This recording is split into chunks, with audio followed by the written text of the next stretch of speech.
nos quedamos, sí, nos quedamos ahí, Horacio. Ahí estamos, dale, vamos. Que da respuesta a las demandas de la población de un vasto territorio provincial de más de 200.000 kilómetros en la Patagonia Norte de la Argentina. La misma cuenta con aproximadamente 3.000 egresados que en muchos casos se configuran como primeras generaciones de universitarios al interior de sus familias. Es una institución prestigiosa que lleva adelante tareas formativas, desarrolla competencias, potencia creatividades, promueve la transferencia de conocimiento hacia las economías regionales y es reconocida por ello. Para continuar con este acto, le solicitamos al señor rector de la Universidad Nacional de Río Negro, Magíster Anselmo Torres, nos dirija su mensaje de bienvenida en esta ceremonia tan especial.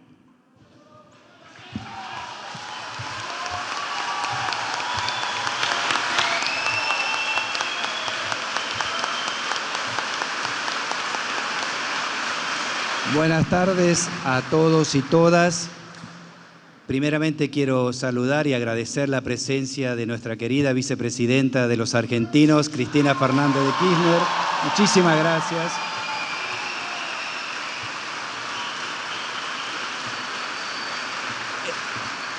Es la tercera vez que viene a nuestra universidad y estamos muy felices siempre y orgullosos de poder recibirla. Muchas gracias por estar aquí.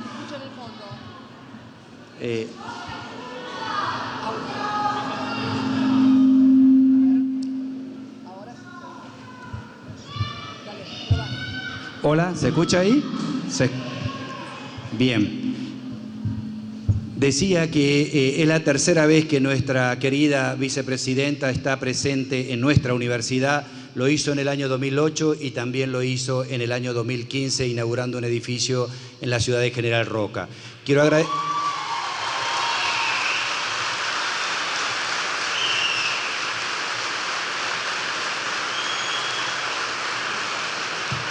agradecer también la presencia de las autoridades, al senador nacional, al intendente de la ciudad de Viedma, a las autoridades universitarias que vienen desde otro lugar, rectoras, vicerrectores, vicerrectoras. Muchísimas gracias por estar acompañándonos, a las autoridades provinciales, a las autoridades nacionales, a las autoridades locales, a los docentes e investigadores de la Universidad Nacional de Río Negro, a los no docentes, a los estudiantes y al público en general. Muchas gracias por estar hoy aquí. Hoy asistimos a un acto académico. Estamos entregando la máxima distinción que entrega una universidad, que es el doctorado honoris causa. Esto es producto de un debate que dio nuestro órgano de gobierno a partir de una iniciativa del entonces rector Juan Carlos del Bello y que nuestro consejo lo aprobó por unanimidad. Si bien es cierto que ese tiempo entre la aprobación y la entrega pasó un tiempo importante, nosotros también queremos reconocer el hecho de que a veces las agendas, ha pasado una pandemia en el medio, ha fallecido lamentablemente nuestro rector y desde que me tocó asumir a mí me propuse la tarea de poder concretar este doctor honoris causa y hacerla efectiva precisamente a la vicepresidenta, iba a decir a la doctora Fernández de Kirchner, porque lo estamos distinguiendo en tanto tal y no tanto en tanto del cargo que ostenta en este momento. Pero cuando empecé dije, bueno, ¿cómo llegar a la vicepresidenta para que, digamos, le llegue nuestra nota, nuestra resolución y que, digamos, podamos establecer una agenda y que pueda venir a recibir esta distinción que para nosotros es un orgullo? En ese momento primero me junté con dos amigas que eran Daniela Bambil y Felisa Micheli, que son amigas del Instituto de Independencia, y después quien fue decisivo en la intervención para que efectivamente pueda estar hoy aquí la vicepresidenta de la Nación es el senador Martín Doñate, a quien agradezco.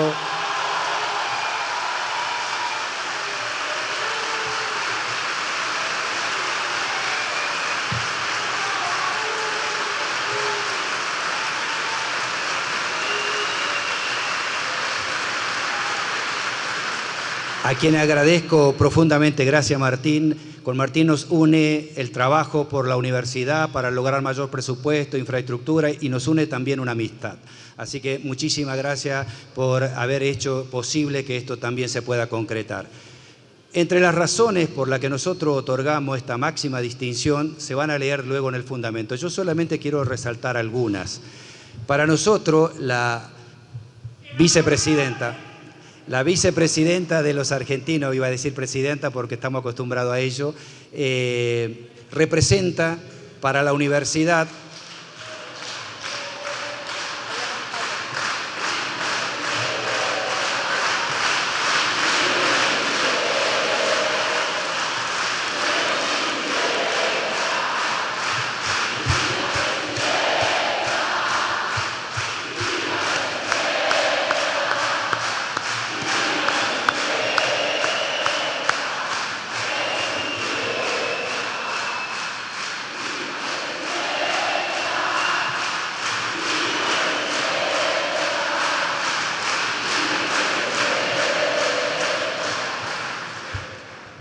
decía que durante la gestión de su presidencia, la primera resolución de creación de universidad que le tocó firmar es la creación de la Universidad Nacional de Río Negro.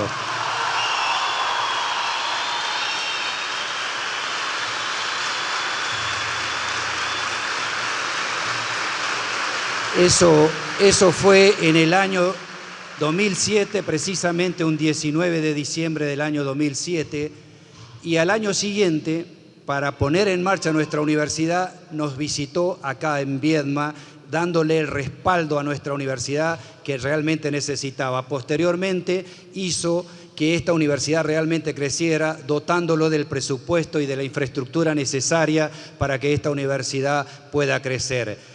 En su periodo de gobierno,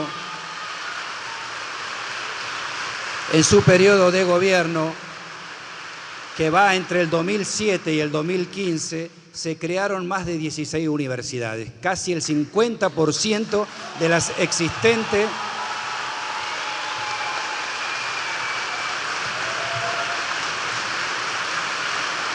Casi el 50% de las existentes hasta ese momento. Pero no solamente se agota ahí en todo lo que generó en la ampliación del sistema universitario, garantizando que miles y miles de argentinos tengan el derecho de acceso a la universidad y que al menos existan una universidad por cada provincia, sino que además hubo políticas públicas de ciencia y tecnología, entre ellos solamente me voy a tomar del programa Raíces, que permitió la repatriación de miles y miles de científicos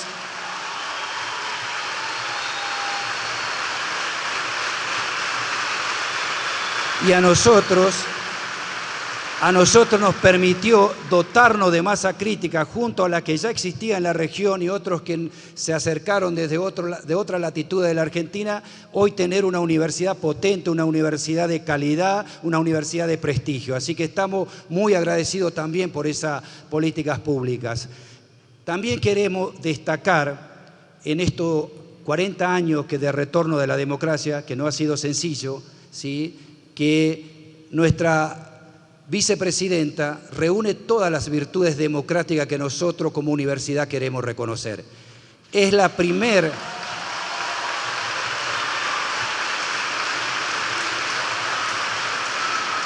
es nada más y nada menos que la primer presidenta electa por la voluntad popular en la historia argentina.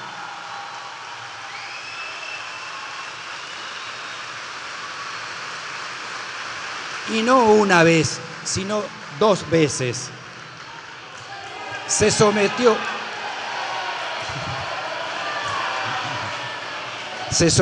a la voluntad popular para llegar siempre a los cargos públicos, y eso también, digamos, y ha respetado la voluntad popular, allí cuando le tocó ganar y allí cuando le tocó perder, y nunca la escuchamos decir que sospecha de fraude o denuncia fraude cuando el resultado no le resultó favorable.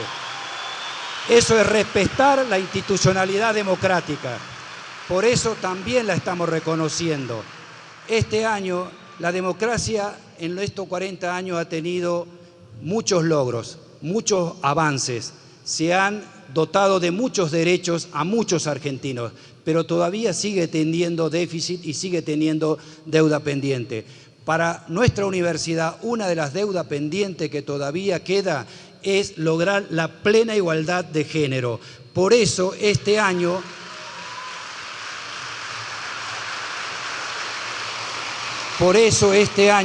vamos a reconocer con esta máxima distinción del doctor honoris causa a 4 mujeres. Hoy lo estaremos haciendo con la vicepresidenta de la Nación Argentina y luego lo haremos con 3 académicas, la doctora Rita Segato, la doctora Dora Barrancos y la doctora Catalina Weinerman.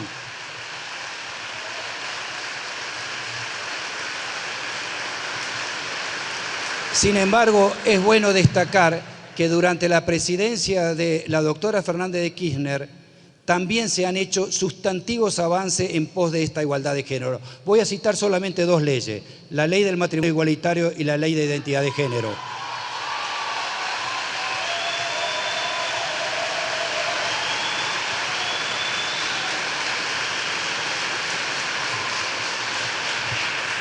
Por último, porque sé que no me vinieron a escuchar a mí, sino a escuchar la disertación de Cristina, decir simplemente que ella representa, digamos, seguramente para todas las mujeres sobre todo, alguien que pudo perforar ese famoso techo de cristal que le impide llegar a muchas mujeres a la máxima jerarquía institucional.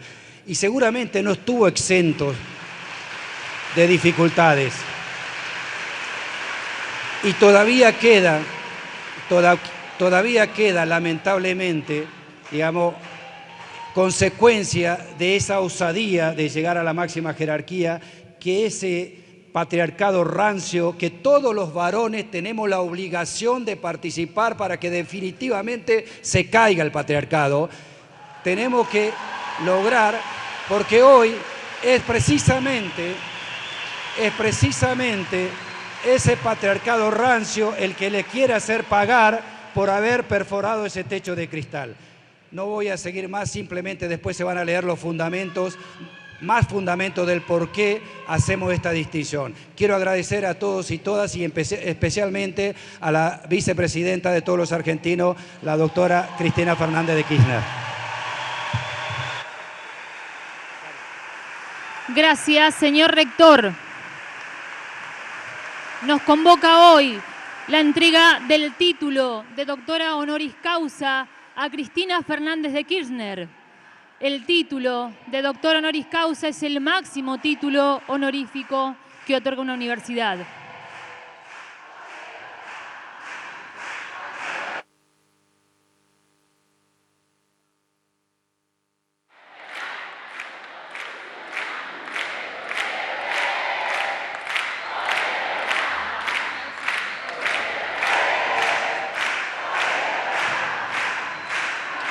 El Consejo Superior de Docencia, Extensión y Vida Estudiantil de la Universidad Nacional de Río Negro aprobó por unanimidad el otorgamiento del título doctora honoris causa a Cristina Fernández de Kirchner por el papel relevante que ha tenido en el desarrollo del sistema universitario nacional, el desenvolvimiento científico y tecnológico del país y en particular en la creación de la Universidad Nacional de Río Negro en su primer mandato como presidenta de todos los argentinos.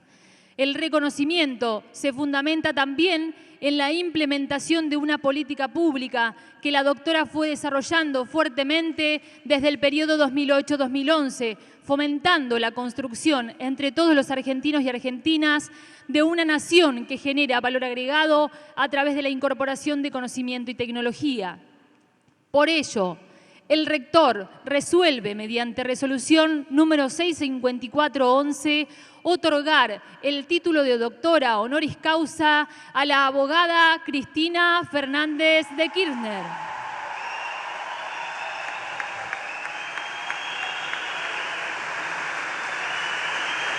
A continuación, le solicitamos al señor rector de la Universidad Nacional de Río Negro haga entrega del título de doctora honoris causa junto a la copia de la resolución a la actual vicepresidenta de todos los argentinos, doctora Cristina Fernández de Kirchner.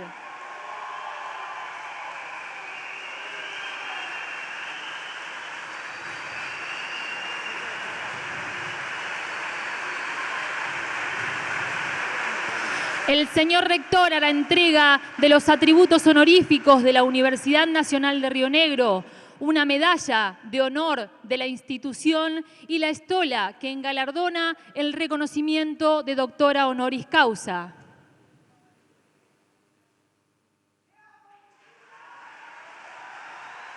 La UNRN es la primera universidad creada durante el gobierno de Cristina Fernández de Kirchner. Se creó el 19 de diciembre de 2007 por ley 26.330. El primer ciclo lectivo de la universidad comenzó en marzo del año 2009.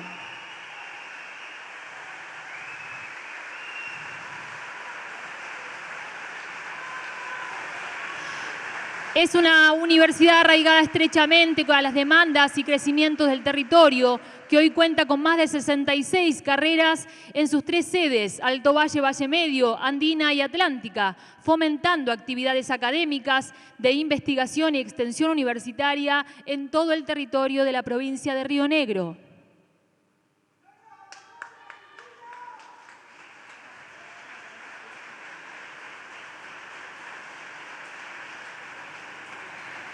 Seguidamente, habla para todos y todas la vicepresidenta de todos los argentinos, nuestra doctora honoris causa, Cristina Fernández de Kirchner.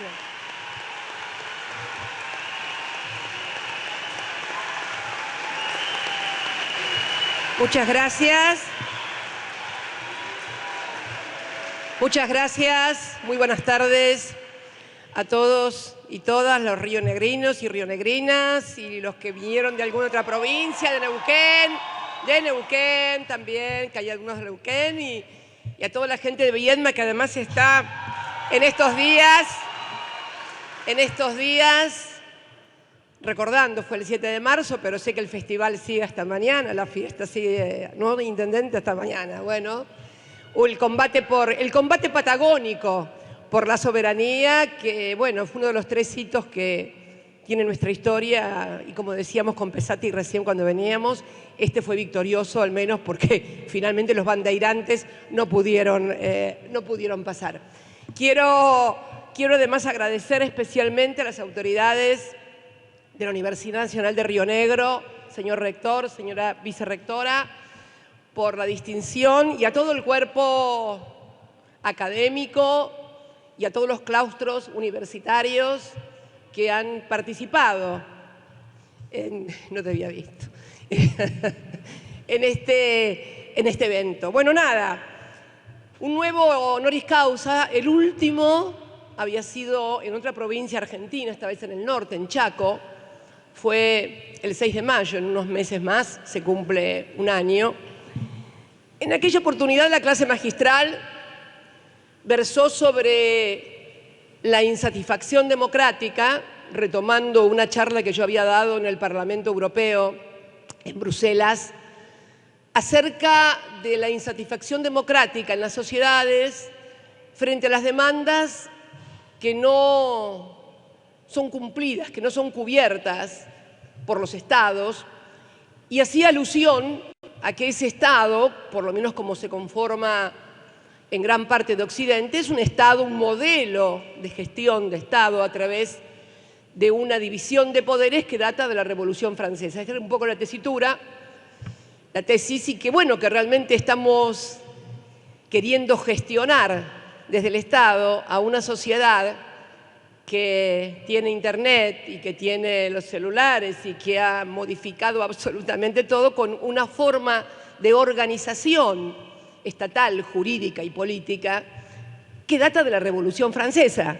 O sea, poder legislativo, poder judicial, poder ejecutivo, es un modelo de la Revolución Francesa, Montesquieu, bueno, y que estábamos queriendo gestionar el Estado con un modelo de una época donde las muelas se ataban con un hilo y de una puerta te sacaban la muela. Y que evidentemente esto generaba carencia de instrumentos y de acciones que pudieran conducir a que el Estado diera satisfacción, diera respuesta a las múltiples demandas que enfrenta. Bueno, pero ¿cómo estamos hoy a 40 años de democracia, como decía recién el rector? Y bueno, en la Argentina parece que ni siquiera estos tres poderes funcionan. O sea, estamos... Y yo creo, y quiero acá hacer un homenaje, porque las dificultades que tuvo esta democracia, una persona que asumió apenas, un patagónico también como ustedes, que asumió apenas con el 22% de los votos allá en el año 2003,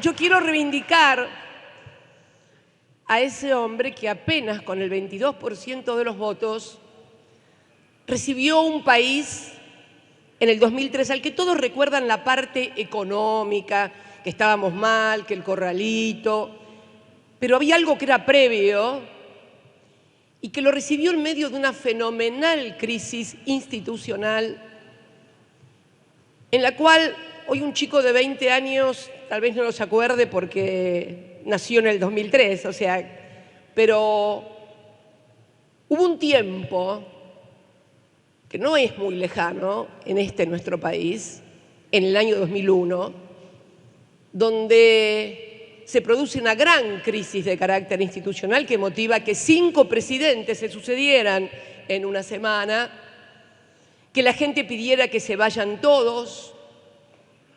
No había poder ejecutivo, la gente no veía que la autoridad, que la política era la que decidiera las cosas en la Casa Rosada. La gente sentía que las cosas se decidían en cualquier lugar, menos en el lugar para el que habían votado que estuviera una persona para hacer las cosas que habían votado y decidido en una elección libre y democrática. El poder legislativo estaba fuertemente cuestionado. Acuérdense que la primera alianza, la del año 1999, su vicepresidente renuncia en medio de denuncias de sobornos en el Congreso de la Nación, en el Senado. Yo lo recuerdo muy bien porque era diputada nacional. Y estalló un gran escándalo porque una ley de flexibilización laboral fue comprada por el entonces oficialismo sobornando a senadores en ese momento de la oposición que eran de nuestro partido, del peronismo. Gran escándalo. No lo denunció ningún periodista de investigación, no lo denunció ningún opositor, lo denunció el propio vicepresidente, un dirigente que era un intelectual, que provenía del peronismo, de las filas del peronismo, lo había denunciado. Finalmente renuncia, esto provoca una gran crisis institucional, pero fíjense, no teníamos poder ejecutivo, teníamos un poder legislativo, bueno, en donde se podía comprar y vender leyes, y teníamos una corte finalmente, la que se conoció con el nombre de la mayoría automática, que fue la que legalizó todas las privatizaciones, todo lo que fue, si se quiere, en cierta manera, el saqueo de lo que fue el patrimonio nacional. O sea, no teníamos en ese momento lo que yo denominé en el año 2007, cuando di mi discurso de propuesta para la primera presidencia en la ciudad de La Plata, lo que yo llamo el Estado constitucional democrático. Este poder que hoy no da, y que yo decía en el Chaco, que ya no daba respuestas, ni siquiera teníamos eso en ese momento. Y Néstor en el 2003 reconstruye esto, primero colocando a la Casa Rosada como el centro de gravedad del poder político democrático votado en la República Argentina. Las decisiones las toma el presidente. El poder legislativo vuelve a ser lo que tiene que ser, oficialismo y oposición. Me tocó ser oficialista y la verdad que yo, que era legisladora desde el año nacional desde el año 1995, creo que fue la única época en la que un oficialismo en la República Argentina votaba leyes de las que estaba orgulloso votar y sancionar, porque eran leyes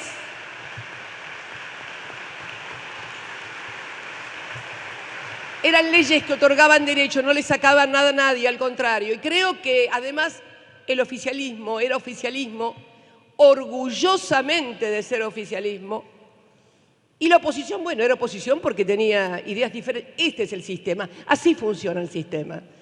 No es que todos tengan que votar lo mismo ni pensar lo mismo. Oficialismo, así por lo menos fue pensado por Montesquieu allá por la Revolución Francesa. Oficialismo, habíamos recuperado también ese poder legislativo. Y luego finalmente cuando el pueblo, cuando el Estado argentino, no el presidente o el gobierno, es amenazado desde la Corte Suprema por su presidente de dolarizar la economía, se produce aquel memorable discurso de Néstor, al poco tiempo de haber asumido, donde solicita, como corresponde, al Parlamento argentino en la Cámara de Diputados que inicie el juicio político contra esos magistrados. ¿Qué quiero decir con todo esto? Que finalmente cuando me toca asumir la primera presidencia, la Argentina era un Estado democrático constitucional, donde cada uno cumplía los roles que tenía que cumplir. Y así siguió, porque además de ser la presidenta, creo que menos, hasta ese momento, decretos de necesidad y de urgencia firmó, se caracterizó la gestión de esos 3 años de gobierno por enviar todo al Parlamento, desde la recuperación de las AFJP, pasando por la ley de medios, pasando por la recuperación de YPF y la soberanía estratégica en materia de recursos e hidrocarburos, todo, absolutamente todo.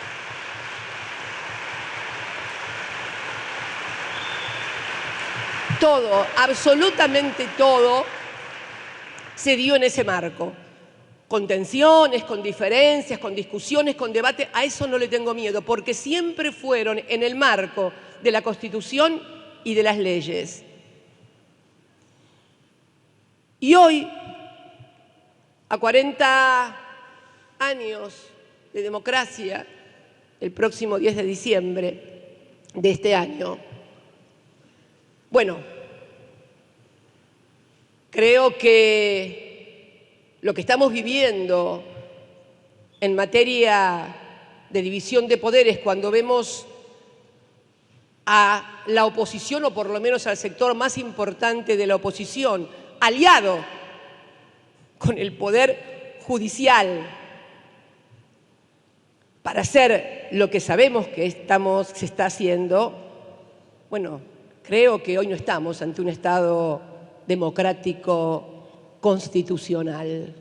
Miren, sin ir más lejos, hoy, 1 hora o 2 horas antes de esta conferencia que todo el mundo sabía, desde el Partido Judicial, ya no se lo puede llamar Poder Judicial, por lo menos desde los sectores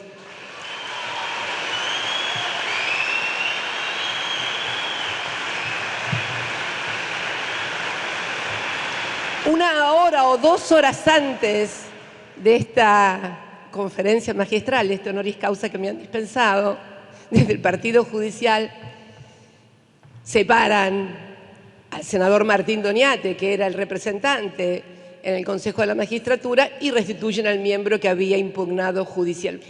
Más mafiosos no se consiguen, porque la verdad, los mensajes mafiosos, bueno, ¿qué voy a hablar de mensajes mafiosos si aquí precisamente en Río Negro, en Lago Escondido, todos los argentinos y todas las argentinas pudimos verificar los chats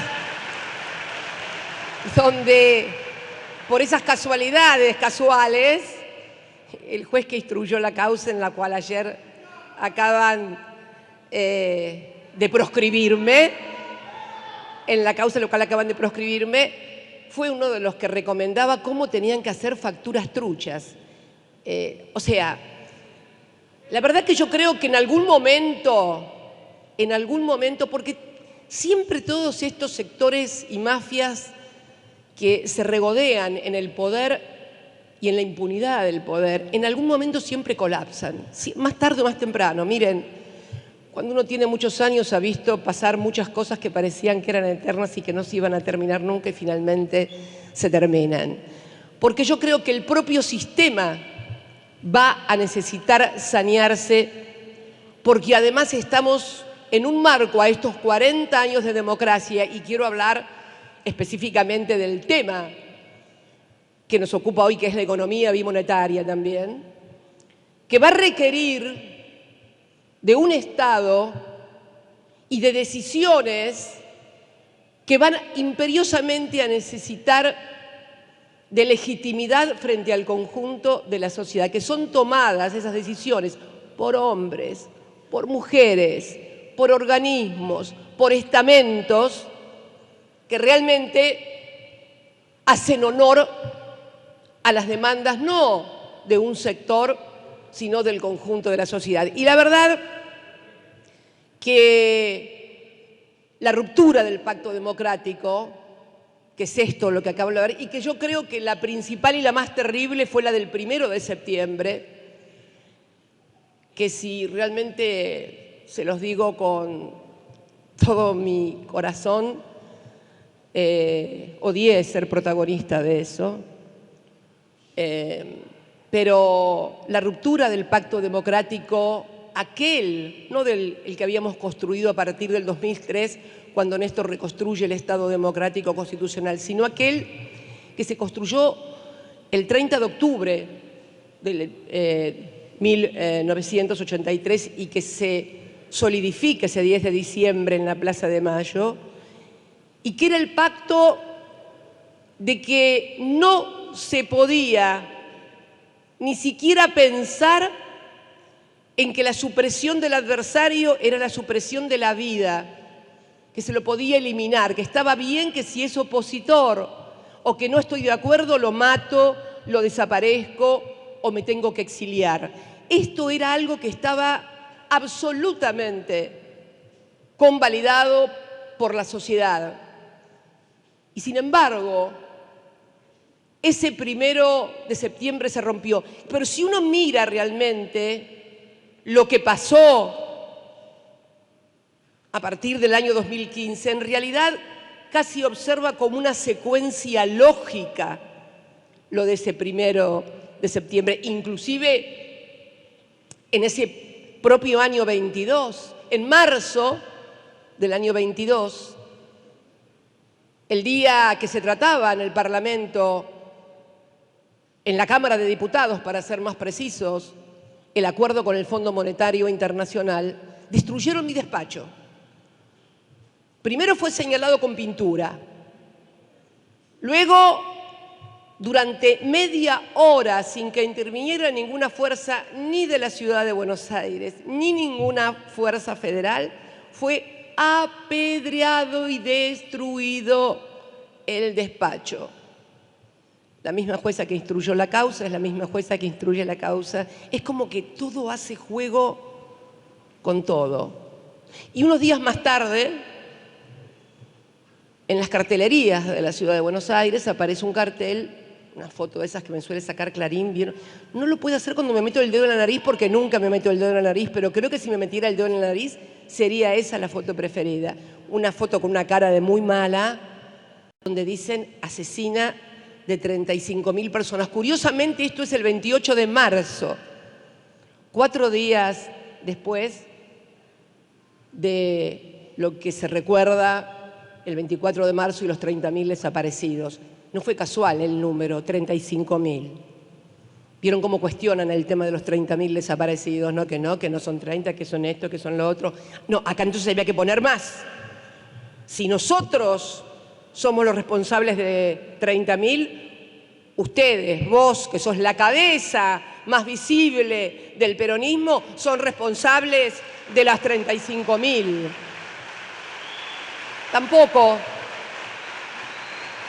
Tampoco nunca se supo quiénes eran los responsables, pese a que había pruebas, se pidieron medidas, bueno, no importa. Quiere decir que ese 1 de septiembre tuvo muchos primeros antes, que empezaron inclusive, acá el rector hacía recién mención a uno de los objetivos de la universidad, que es superar la brecha y lograr la paridad de género, vicerrectora, y me parece fantástico. Pero yo quiero recordarles cómo la primera mujer que es presidenta en la República Argentina fue totalmente anatematizada, pero no por las políticas, porque uno puede y debe aceptar todas las diferencias y todas las críticas a las políticas, no. Eran todas cuestiones y alusiones a mi condición de mujer, no a las políticas. Esto también va abonando, como me dijo el Papa cuando me llamó al otro día, Francisco, el 2 de agosto, siempre la violencia física es precedida por la violencia de las palabras y de las actitudes, siempre. Y esto siempre sucede así. Llegamos entonces a este momento difícil de la Argentina en el marco de lo que yo denomino, bueno, lo de los fundamentos de ayer, más que fundamentos, es un eufemismo. Millones de palabras y adjetivos, ninguna prueba y un solo objetivo, la proscripción. Creo que el que mejor lo definió fue el ministro del Interior, Guado de Pedro, cuando dijo: han reemplazado al Código Electoral por el Código Penal. Esta es la verdad de la milanesa hoy en la República Argentina.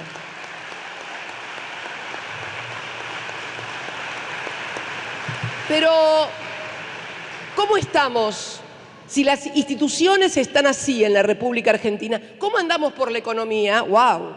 A 40 años de democracia. ¡Wow! En lo que yo denomino la economía bimonetaria.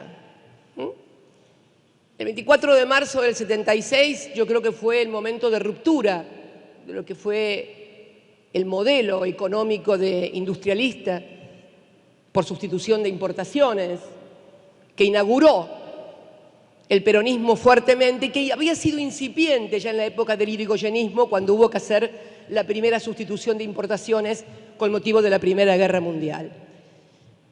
Y la reforma de las entidades financieras, la famosa reforma de Martínez Dios, introdujo una modificación en el patrón de acumulación en nuestra sociedad y también en nuestras élites dirigenciales, empresariales y económicas. Un modelo que podíamos denominar de capital financiero fundamentalmente, y que como tal, y a partir de la globalización del capitalismo financiero, el dólar pasa a ser el patrón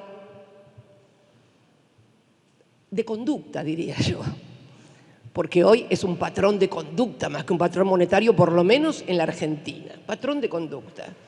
Y digo, el modelo de industrialista de sustitución de importaciones tenía problemas, no era todo coser y cantar. Tenía lo que se conoció con el nombre de la restricción externa. También nos faltaban dólares, pero los dólares nos faltaban porque no nos alcanzaban lo que producía el sector agrícola para hacer frente a los dólares que nos insume desarrollar industrias que generan mucho más trabajo, porque de eso se trata, ¿no? Digo, generar trabajo y bien remunerado además. Y bien remunerado además. Y entonces, aquella restricción externa que tenía el modelo industrialista por sustitución de importaciones comienza a profundizarse con este patrón de conducta del que yo les hablo, y entonces, primero las clases dirigenciales empresariales que conforman la Argentina comienzan a formar activos externos en dólares, que por supuesto son tomados de nuestra economía y colocados por fuera del circuito de la Argentina en el exterior. Paso por alto la estatización de la deuda de los grandes grupos concentrados al final de la dictadura en el año 82, ¿no? A ver, los que hablan contra el Estado, que se acuerden que el que después vino con la convertibilidad, cuando estaba en el Banco Central en ese momento, fue el que estatizó la deuda de los grandes grupos económicos que todavía seguimos pagando los argentinos y las argentinas en general. Entonces, esa conducta luego, producto de evaluaciones, de crisis económicas que pasaron desde la hiper del 89, la otra hiper que vino en el 90, más la crisis que hacía alusión en el 2001, fue permeando a toda la sociedad. Y ya entonces no era el empresario que formaba activos en el exterior, sino también la gente que con un mecanismo de defensa, hasta la señora que por ahí trabajaba en la casa y juntaba lo que podía, y cuando podía juntar un poco más de plata, iba y compraba 50, 60, 100. Esta es la conducta, este es el patrón de conducta. Esto es una... ¿Por qué? Porque se relega el peso únicamente para las cuestiones domésticas, pero se convierte una moneda que nosotros no tenemos como moneda de ahorro y moneda de pago, además, para determinadas operaciones. Vaya alguien a comprar una casa, un terreno, una tierra, si no tiene dólares, y si va con algún auto lujoso, lo mismo, tampoco se lo venden. Quiere decir que entonces, hoy, a 40 años de democracia, no solamente estamos sin Estado democrático constitucional, sino que estamos sin moneda también. Esto es lo que se denomina una economía bimonetaria. Y miren cómo se nota hasta en pequeñas cosas. A ver, el otro día leía, y lo sé porque Calafate, anda a conseguir un alquiler en Calafate, si te toca. Si te toca. No se consigue en toda la Patagonia ni se va a conseguir en los sectores turísticos que están esperando a Airbnb para que lleguen en dólares. Y no critico al que hace eso, porque en definitiva se está defendiendo su patrimonio. Pero tenemos que pensar, los dirigentes políticos que se precian de querer, porque ¿qué es dirigir? ¿Qué es ser un dirigente político? ¿Ser senador? ¿Ser presidente? ¿Ser gobernador? No, dirigir es eso, dirigir, o sea, el dirigente tiene que ver siempre un poco más adelante lo que va a pasar, porque tiene que conducir y dirigir a sus sociedades a lugares buenos y seguros. Eso es ser dirigente.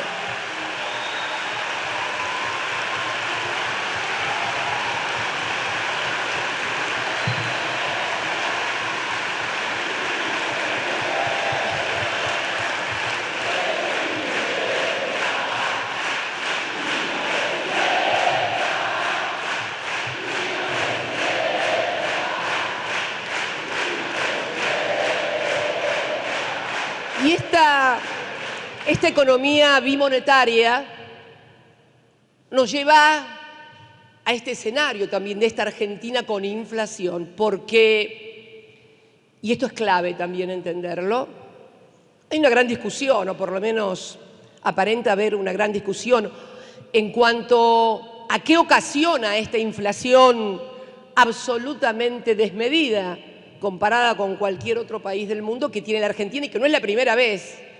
Atravesamos la crisis hiperinflacionaria del 89, luego la del 90. No es la primera vez. Y bueno, ahí durante mucho tiempo se decía que si se aumentan los salarios mucho, esto genera inflación. Con lo cual quiere decir que en épocas donde el salario es bueno, deberíamos tener inflación. Yo quiero que pongamos el primer gráfico. ¿Lo tenemos? Ahí está. Ese gráfico que ustedes ven, que dice salario real RIPTE, pesos constantes de enero del 2023, fíjense, es desde el año 95. Quiero decir el origen. Este lo saqué del diario La Nación, para que vean que no proviene ni de Página 12, ni de Pravda, ni tampoco de La Habana, de ningún lado. Es un cuadro que publicó un destacadísimo columnista del centenario diario La Nación, creo que el día lunes o martes, y donde mide el RIPTE. Fíjense, el RIPTE, por supuesto, cuando vino la crisis del 2002, miren dónde estaba cuando asume Néstor, el RIPTE, ¿no? Ahí abajo. Y comienza a subir y pasa la línea importante ya en el 2007, cuando él estaba de presidente, y después sigue. Bueno, toda esa liñita que sube hasta allá arriba, baja un poquito y vuelve a subir. Adivinen en qué gobierno fue. En el nuestro.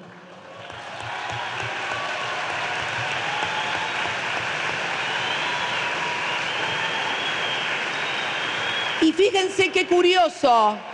Fíjense qué curioso, en el año 2015, cuando teníamos el salario más alto en dólares en América Latina, la inflación de ese año, medida por la ciudad de Buenos Aires, fue del 24, y algo, 24%. Me acuerdo que me daban lecciones todos los propios y extraños, todos.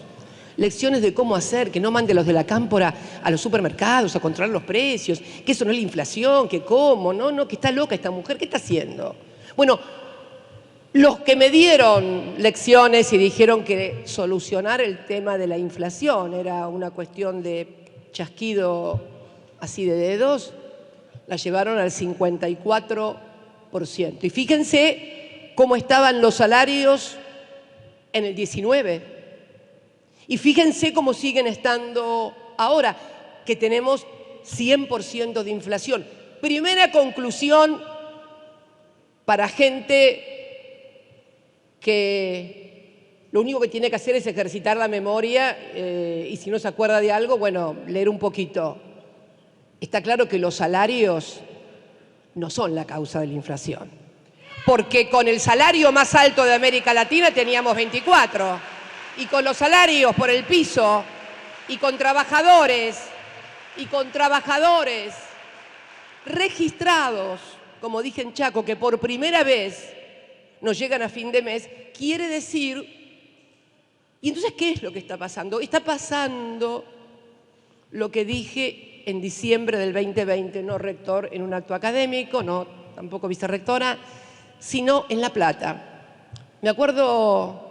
un acto muy lindo que había organizado el gobernador de la provincia de Buenos Aires, a la que fue el presidente, el entonces presidente de la Cámara, estaba también Máximo, Sergio, que era presidente de la Cámara, y me acuerdo que yo hablé después de Sergio, y Sergio había pronosticado que la economía iba a crecer, y yo dije, claro que va a crecer, pero tenemos que alinear precios, salarios, tarifas y servicios. ¿Para qué? Para que el crecimiento no se lo lleven 4 vivos.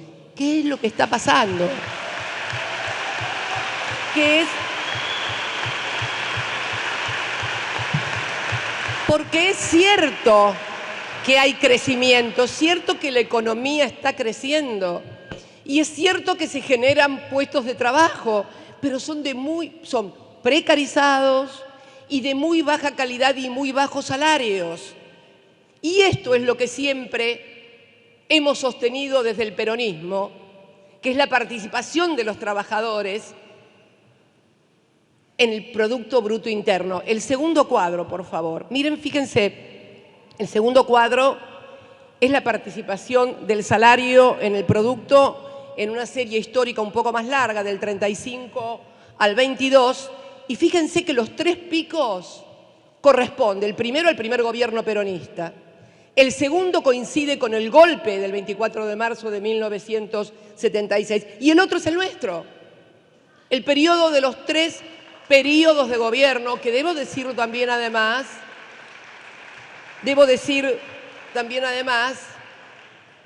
que desde la ley Sáenz Peña ninguna fuerza política pudo cumplir 3 periodos consecutivos de gobierno, democráticamente se refiere obviamente, ¿no?, por elección popular. Bueno, si no es el salario, está demostrado Hoy tenemos una inflación del 100% y los salarios están súper deprimidos y eso no lo discute nadie y que hay que mejorar el poder adquisitivo. Quiere decir que por el salario alto no es. Cuando teníamos salario alto había inflación, sí, pero no esta. Claro, claramente. Vamos al segundo, al que más insistentemente escuchamos hoy. Déficit fiscal. O sea, que la inflación se debe al déficit fiscal. Quiere decir que si no hay déficit fiscal, la inflación va a desaparecer o no va a ser un problema. Yo acá quiero que pongamos el otro cuadro. Este está en inglés porque lo saqué de The Economist. Bueno, lo hice para evitar que dijeran que es un cuadro, nadie va a discutirme a The Economist, calculo. Yo quiero que miren, son todos los países y van a ver dos columnas. La primera columna es el balance de cuenta corriente. ¿Qué es el balance de cuenta corriente para que lo entienda la señora que nos está mirando?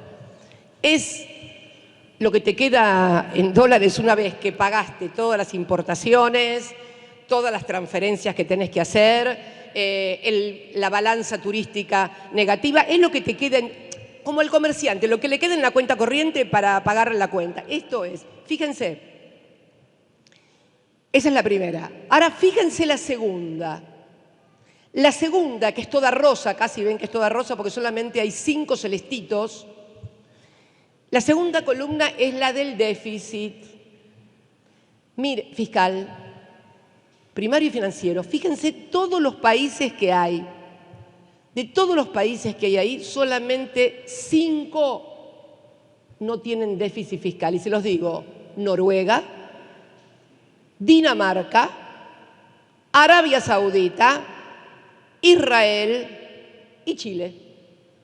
Todos los demás tienen déficit fiscal. ¿Pero cómo? Y Chile inclusive ni siquiera tiene, y solamente 4 tienen superávit gemelos. Solamente 4. Noruega, Dinamarca, Arabia Saudita e Israel. Todos los demás tienen doble rojo, tanto en déficit como en cuenta corriente, salvo en la cuenta corriente que hay muchos celestes. ¿Por qué? Porque esto es lo que determina la cantidad de moneda que tenés en la economía para hacer frente a todas las inversiones y a todas las obligaciones que vos tenés en materia de deuda. Este es el gran tema, pero además, y esto no quiere decir, porque ya veo que Clarín mañana titula Cristina quiere que haya déficit fiscal. No quiero que haya déficit fiscal. Lo virtuoso es no gastar más de lo que ingresa. Pero evidentemente, en épocas de crisis, esto es un instrumento que se necesita para evitar la recesión. Porque además, si no, podemos llegar a tener el infierno más temido, que es recesión con inflación. Y estamos al horno. Es más, fíjense que los 5 países que no tienen déficit fiscal, en el caso de Noruega, además de ser 9, 10 millones de personas, ellos tienen un superávit brutal por parte de Statoil, que es la empresa de combustibles.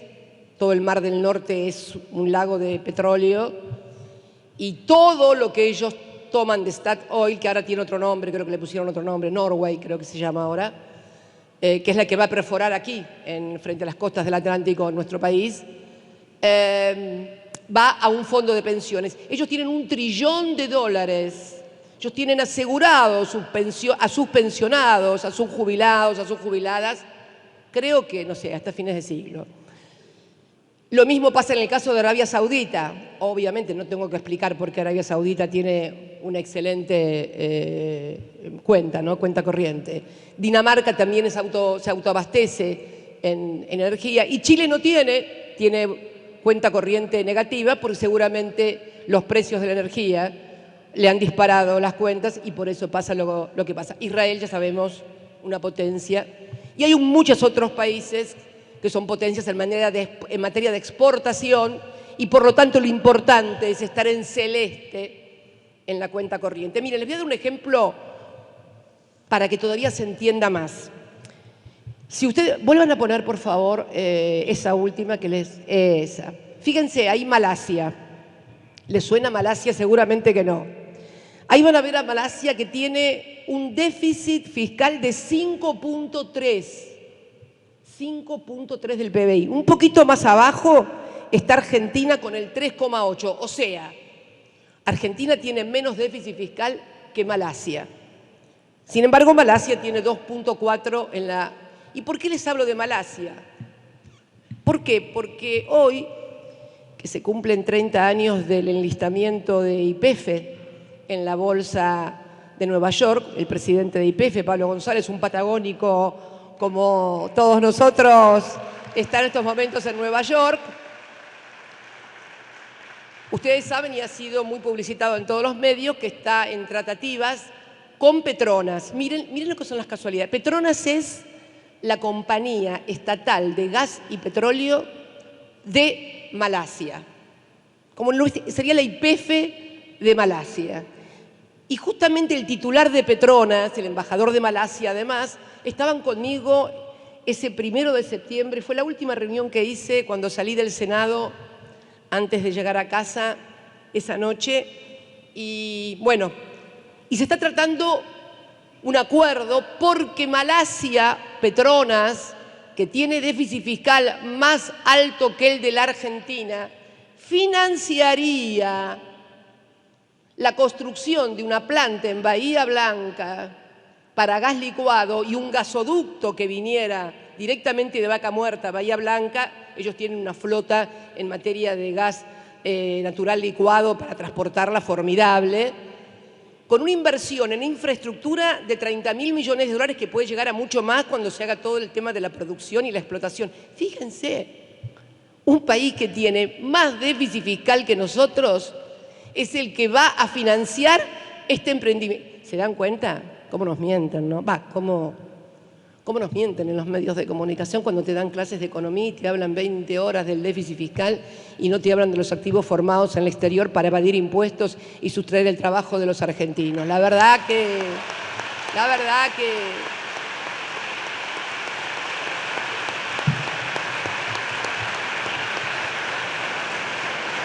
Y ustedes me dirán porque la clase magistral además decía inflación y Fondo Monetario. Bueno, esta es la segunda parte. La segunda parte es que la pandemia fue terrible, la guerra también lo es, pero no hay catástrofe más grande para la República Argentina que el endeudamiento que se produjo en el gobierno en el periodo entre el 2015 y el 2019. Esta es la verdad de la milanesa. Catástrofe, ¿eh? ¿Ustedes por qué creen que pudimos tener 12 años y medio de gobierno en la República Argentina y buenos salarios y hacer satélites y que los científicos volvieran al país con el programa Raíces y distribuir más de 5 millones de computadoras con los chicos y construir la asignación universal por hijo como una... No, esto no depende de personas, depende de políticas que hagan determinadas personas. No es una cuestión personal, es una cuestión política.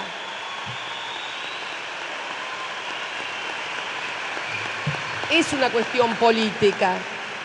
Porque un señor que además de reconstruir el Estado democrático constitucional, pagó la deuda, hizo la reestructuración de deuda soberana más formidable de toda la historia, y además de hacer la reestructuración soberana con quita de capital e intereses, pagó al Fondo Monetario Internacional para que no pudiera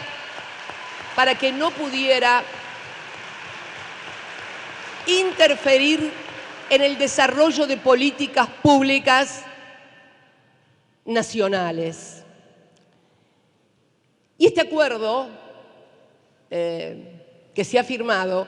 yo quiero primero desmistificar un poquito esto del acuerdo, porque parece que a uno no le gustara el Fondo Monetario Internacional por una cuestión dogmática, o que no quisiéramos pagar. Por supuesto que sí. Si te dieron 45.000 millones de dólares, lo vas a tener que devolver. Esto está claro. Nadie pretende que no lo devuelvan. Tampoco tengo una cuestión dogmática ni ideológica con el Fondo Monetario Internacional. El otro día este mismo columnista que publicó el RIPTE decía, titulaba textual, Máximo y Cristina, se refería a Máximo obviamente, Máximo y Cristina condenados a un programa económico en el que no creen.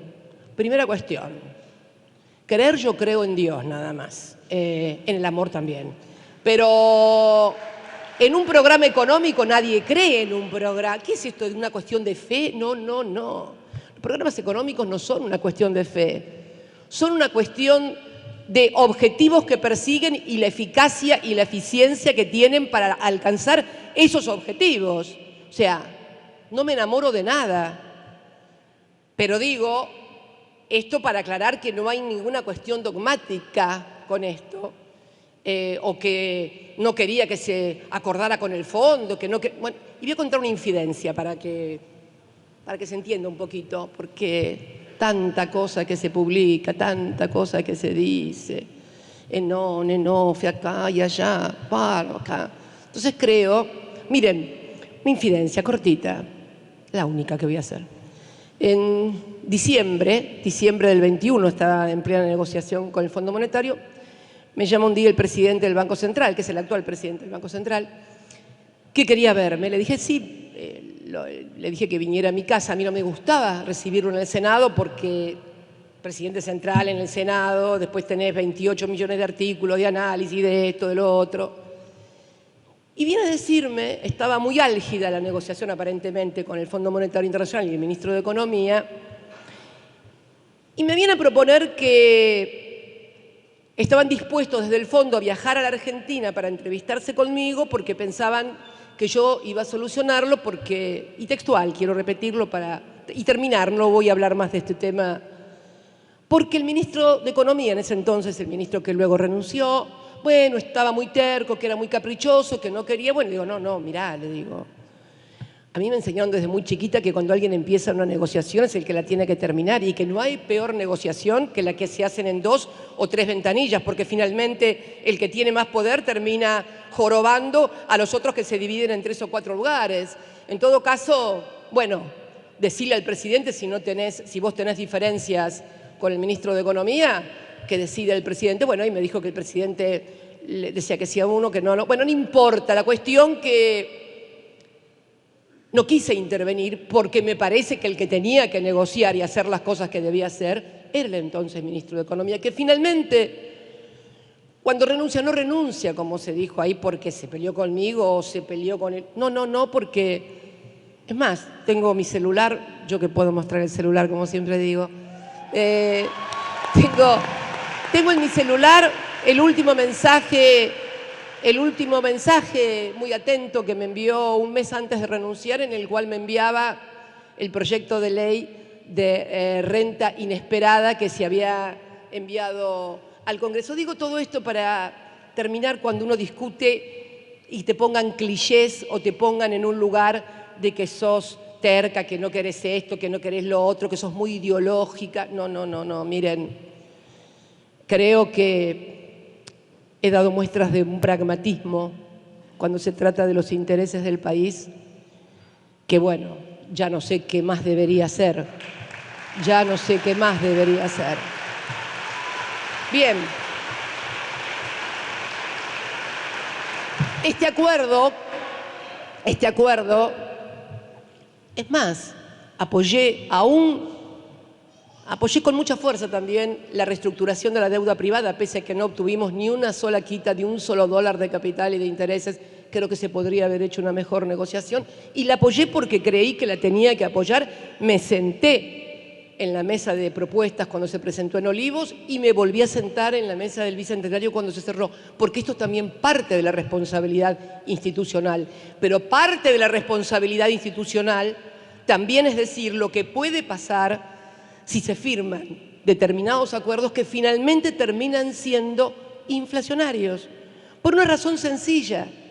Si en una economía de carácter bimonetario como la que yo tengo que ir en la devaluación por arriba de la inflación y en la tasa de interés por arriba de todo eso, y además tengo que eliminar todo tipo de subsidios a las tarifas de los servicios públicos, en una economía de las características de la Argentina, porque los acuerdos no pueden ser como se vende en un paquete de galletitas que es lo mismo para todos. No, no. Esto es lo que sostuve, sostengo y sostendré siempre. Y creo que es importante, y porque lo van a tener que hacer, se va a tener que revisar también las condiciones en las cuales se firmó el acuerdo, porque yo quiero que pongamos el de la deuda, por favor, que es el último, por favor, el de la deuda. Eso, bueno, miren ahí la deuda. Está muy chiquito, no lo van a ver, a lo mejor está más grande allá al costadito, pero fíjense lo que es la deuda en dólares. Esto es pagar deuda año por año. Acá no tenemos ni pago de importaciones, ni pago de balanza turística, que la tenemos negativa. Tampoco tenemos pago de transferencias, de fletes, de todo lo que hay que pagar, de divisas, de dividendos, de royalties. Acá es solamente deuda. Y tenemos en el año 24, o sea, el año que viene, 15.421 millones de dólares. El que sigue, 18.546 millones de dólares. El que sigue, 19.255 millones de dólares. En el 27 empiezan de a 23.000, 25.000, 24.000, 24.000, 23.000.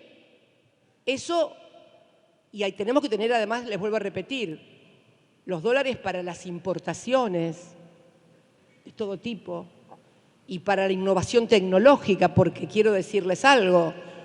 Nosotros necesitamos innovación, y estamos en una universidad.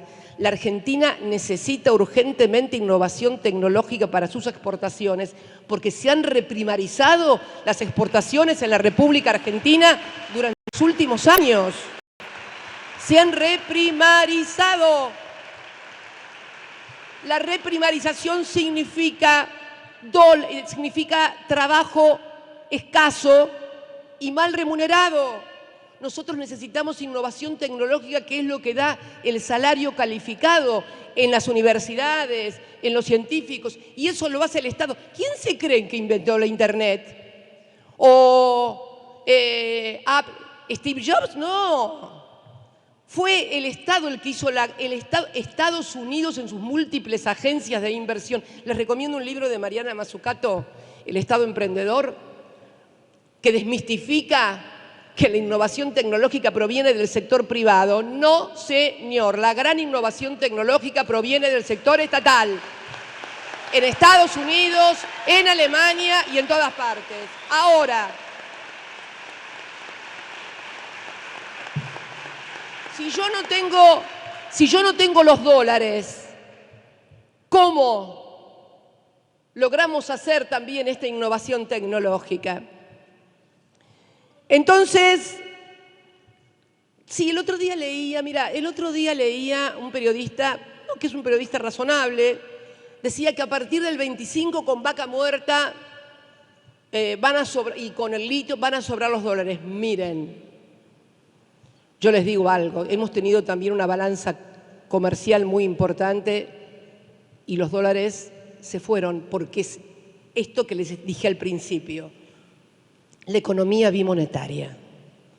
Si nosotros seguimos teniendo como patrón, y hay algunos que hablan de que esto se soluciona ¿con qué? Con la dolarización. Mira vos. Mirá la dolarización. No, pero a mí me gustaría que se entendiera qué es esto. El otro día un empresario me hablaba de eso, un empresario muy importante en la Argentina, y yo me hablaba de Ecuador, pero yo les recomiendo que alguien, cuando tenga un tiempito, se dé una vuelta por Ecuador y si piensa que la Argentina puede ser así y replicar. ¿Por qué digo esto? Y quiero que lo entiendan. Porque la gente en la Argentina, o una parte importante de la sociedad, cree que la dolarización va a ser algo así como la convertibilidad, ¿no? Donde nos habían convencido que un peso valía un dólar. No es así.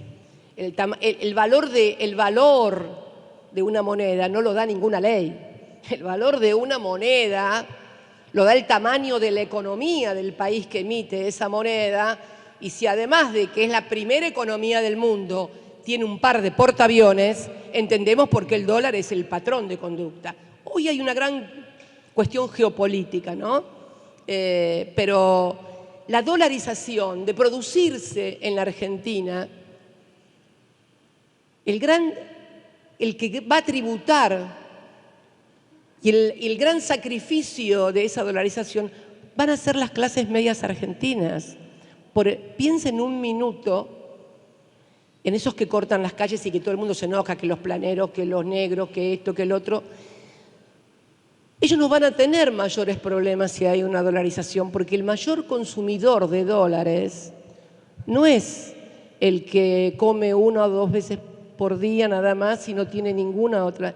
El gran consumidor de dólares en Argentina son las clases medias argentinas. Quiere decir que si hay una dolarización, el empobrecimiento de las clases medias argentinas no va a tener límites. Pero ¿cómo les pasa por la cabeza una moneda que emite otro país? ¿Cuánto va a valer su salario con respecto a eso? Tenemos que discutir y debatir estas cosas y obligar a que todos y cada uno de nosotros pensemos un poco más antes de repetir monocordemente, como si fuéramos allá en la época de la colonia y nos querían vender espejitos de colores. No podemos seguir comprando más espejitos de colores. Los argentinos nos han vendido durante mucho tiempo espejitos de colores. No más, no más, no más. Pero entonces el tema es que no hay solución, entonces aunque tengamos vaca muerta. No, claro. Si nosotros, por ejemplo, porque tenemos otro problema con la economía bimonetaria, tenemos también una Argentina que se ha informalizado y tiene un porcentaje de su población informal y una economía en negro. Algunos piensan que la economía en negro son únicamente los empleados informales que no están registrados y que sus... No. Les voy a hacer una pregunta. ¿A cuántos restaurantes van ustedes y cuando le dan el ticket es un ticket que dice comanda? ¿Vieron que no dice AFIP? ¿Vieron que no dice AFIP? Pues miren, no te estoy hablando del que te vende, porque algunos se enojan con los manteros. Hay alguno acá rionegrino que siempre tenía un problema con los manteros y las manteras, tremendo, porque estaban en negro y porque eran informales. Y después, esos que se quejan de los manteros o de los informales, van a un restaurante, por ahí paquetísimo, y en el restaurante le dan un ticket comanda, la factura comanda, que no es la de la AFIP. Bueno, a despabilarse argentinos. Si nosotros miramos la PEA, o sea, la población económicamente activa, que serán unos 30 millones de argentinos más o menos, o sea, argentinos entre los 18 y los 65 años, los que tienen edad laboral. Tenemos registrados, sea como empleados privados, como empleados públicos, como monotributistas, como autónomos, como monotributistas sociales, como empleadas de casa familiares de casa familiar, más o menos 11.600.000 argentinos. De esos 30 millones, de ellos tenemos registro. Después hay unos 7.800.000 argentinos, argentinas, que reciben un cheque, un ingreso que proviene del Estado. No estoy hablando de los jubilados, que es el sistema SIPA, el sistema de previsional. Estoy hablando de potenciar trabajo, AUH, progresar, etcétera, etcétera. Cuestiones que son políticas sociales, políticas de acción social. Pero hay 11.100.000 un 37%. O sea, fíjense lo que le estoy diciendo. Población económicamente activa, o sea, población que labura, tengo registrado 11.600.000. Y que no tengo ningún registro de nada, tengo 11.100.000. Casi 37% que no sabemos dónde están, ni qué son, ni qué hacen. Un 38% que sí. Esa es la Argentina en negro. Que no son los planeros, a los planeros los tenemos registrados, cada uno está registrado con un quill que es un ingreso que está registrado. Pero hay 11 millones aproximadamente de argentinos que no están registrados. Ahora, el conjunto de registrado y no registrado funciona como actividad económica. Y el problema que estamos teniendo es que el tema en negro o informal o no registrado me demanda el Estado, por actividad económica me demanda o pesos o dólares, pero resulta ser que yo no tengo la contrapartida del impuesto que cobro a la actividad para sostener el Estado. ¿Se dan cuenta cómo está funcionando? O sea, economía bimonetaria y además un tercio prácticamente en negro. Yo no sé todavía cómo estamos vivos, realmente. Somos milagrosos, realmente la Argentina es milagrosa. Entonces me parece que estas son las cuestiones que tenemos que discutir. ¿Y qué significa discutir? Esto significa, por ejemplo, administrar el comercio exterior para que no haya más festival de... Se enojaron algunos cuando hablé de festival de importaciones, pero el nuevo ministro de Economía tuvo que tomar cartas en el asunto para evitar el festival de importaciones. Tenemos que tener un banco central, algunos lo quieren quemar. Yo la verdad que bidones de nafta es lo más fácil de conseguir y lo más rápido, pero ¿ustedes piensan que las cosas pueden solucionarse de ese modo en la República Argentina? Yo personalmente entiendo que no. También entiendo que se requiere una profunda reforma en esto también del Banco Central para que realmente cumpla el rol de cuidar la moneda. ¿Y qué es cuidar la moneda? Cuidar el tamaño de la economía, por lo que dije antes, porque el valor de la moneda no es el valor nominal. El valor de la moneda es cuando se convierte en patrón de otras economías. Ese es el valor de la moneda. Y creo entonces que la gran pregunta es: ¿qué hacemos? ¿Se puede seguir de esta manera? Porque la pregunta era hegemonía o consenso. Bueno, durante 2003 y 2015 hubo hegemonía democrática. Sí, había un modelo de país, desendeudamiento, producción, industrialización, etcétera, etcétera. No voy a abundar. ¿Por qué era una hegemonía democrática? Porque el Parlamento funcionaba a full, porque no se sacó una sola ley sobornando a nadie, porque no se obligó a votar nada a nadie, porque los que votaban a favor era porque estaba convencido, porque los que votaban en contra era porque no creían en eso. Y está bien que si no crees en eso. Ahora bien, vino otro partido y no pudo construir su hegemonía democrática. ¿Por qué? ¿Qué dijo? Tarifazo. La gente no estaba de acuerdo. Reforma previsional.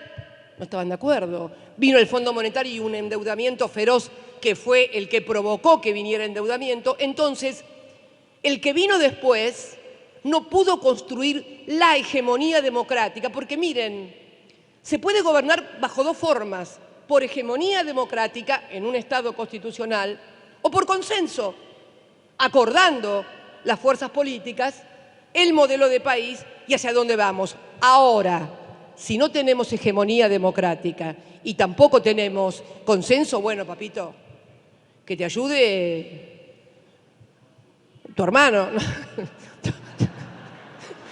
Entonces creo que el gran...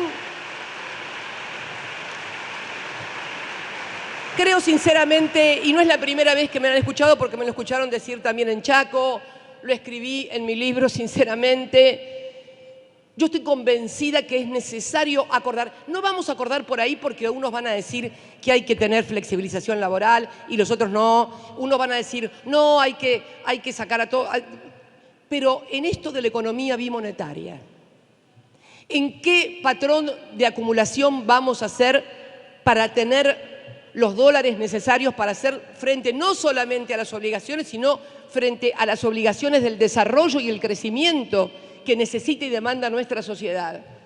Hay que sentarse a hablar de eso, sin adjetivaciones, sin estereotipos, sin clichés, porque la verdad que tenemos una autoridad. El otro día me pareció uno de los principales candidatos de la oposición dijo que el que decía que sacaba el cepo, que venía y sacaba el cepo, era un chanta. Saludable gesto, saludable. Y aclaró un poquito enseguida, y aclaró y dijo, en el 2016, se pudo hacer porque había reservas en el Banco Central. Hola, ¿qué tal? Hola, ¿qué tal? Hola, ¿qué tal? Hola, ¿qué tal? ¿Por qué no programamos? Yo digo, ¿por qué no? Han mentido y siguen mintiendo. ¿Por qué no probamos con decirnos la verdad?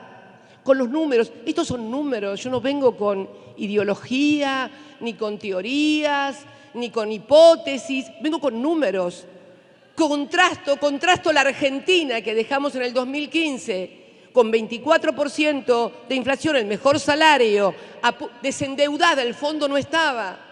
Y el que venía tenía que arreglar con los buitres. Y otra cosa, vamos a necesitar que los dirigentes políticos en la Argentina estén unidos todos juntos frente a nuestro principal desafío, que va a ser revisar ese acuerdo para que necesariamente, no para no pagar, sino para que nos dejen crecer, para que nos dejen crecer. Entonces, es imprescindible el cambio de actitud, que no pasa por darle la razón en cuestiones que seguramente no nos vamos a poner de acuerdo, pero sí en esto, en lo fundamental, en el eje. Después la gente votará si le gusta cómo le paga el sueldo uno, cómo le gusta la tarifa del otro, pero ponernos de acuerdo en esto. Porque si no nos ponemos de acuerdo en esto, podremos tener 20 vacas muertas, 80.000 toneladas de litio, pero nos van a seguir faltando los dólares. Y fundamentalmente, y este es mi gran temor para finalizar la charla, porque es el fin de la exposición, le tengo mucho temor a la fragmentación política. ¿Qué es la fragmentación política? Miremos un poquito en la región, miremos un poquito en Latinoamérica. En el año 2011, dos partidos políticos en Perú, en las elecciones, tenían el 65% de las elecciones. Hoy, para juntar el 50% de los parlamentarios en el Parlamento se necesitan 5 partidos políticos. Ningún candidato llega a más del 20, lo mismo pasó en Ecuador. La fragmentación del poder político, la fragmentación de la política, porque la gente se la agarra con la política y piensa además que viene uno, promete una cosa, viene el otro, y vamos así, y la gente sigue convencida que los políticos son los malos. No, los modelos económicos son los que causan eso. Y fíjense una cosa, en Perú tienen el Banco Central rebosante de dólares, exportaciones mineras por más de 50.000 millones de dólares, algo que también vamos a tener nosotros que abordar seriamente. Podemos tener mucha mejor performance que la que hoy tenemos. Chile exporta 40.000 millones de dólares por año, 50, en minerales nada más, y la cordillera es la misma de un lado y del otro.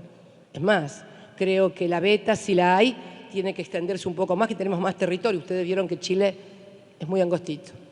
Entonces creo, con todo respeto, pero es angosto, con todo respeto, pero esto es lo que quiero decirles. Y esto era el motivo de esta exposición o clase magistral con motivo del honoris causa.